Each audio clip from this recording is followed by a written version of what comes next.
இந்த புளியங்குடியில இன்னைக்கு கூடியிருக்க இந்த கூட்டம் சாதாரண ஒரு கூட்டம் இல்ல. இந்த சமுதாயத்தை ஒன்றிணைக்கணும் அப்படின்னு சொல்லி ஊர் ஊரா கிராமமா நம்ம சென்றுகிட்டே இருக்கிறேன். அதற்கு இதுவரைக்கும் நான் தோல்வியே அடையல.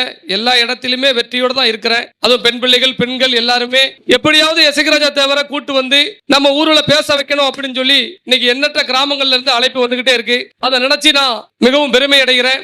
அதாவது என்னன்னா, நம்ம சமுதாயத்துல மட்டும்தான் பாருங்க, நமக்கு அரசியல் பண்ண தெரியாது. நாட்டை ஆண்ட பரம்பரை ஒரு கூட்டம் கூடுச்சுன்னா அந்த கூட்டத்தை நம்ம எப்படி பயன்படுத்தணுங்கிறது நம்ம சமுதாயத்துக்கு தெரியாது. ஏன்னா அந்த பாசம் தான் என்னை வர வைக்கணும்னு பாசம், என் மேல அன்பு செலுத்தணுங்கிற பாசம், அதுல மாட்டுக்கிறதே கிடையாது. முக்காவாசி பேருக்கு மைக்கு பிடிச்சு பேச தெரியாது, நான் உள்படதான். நானே வந்து இலக்கணமா பேச முடியாது, இலக்கணமா பேச தெரியாது. நம்ம கட்சியில இலக்கணமா பேசக்கூடிய ஆட்கள் கிடையாது. ஆனா உணர்வா பேசி இன்னைக்கு தமிழ்நாட்டுல 24 மாவட்டத்துல இன்னைக்கு இந்த பிஎம்டி வந்து இன்னைக்கு பொறுப்பாளர் போட்டு இன்னைக்கு கொண்டு வந்திருக்கோம். அதுதான் இன்னைக்கு உண்மையை பேசி தான் இந்த இடத்துக்கு வந்து நம்ம நிக்கிறோம்.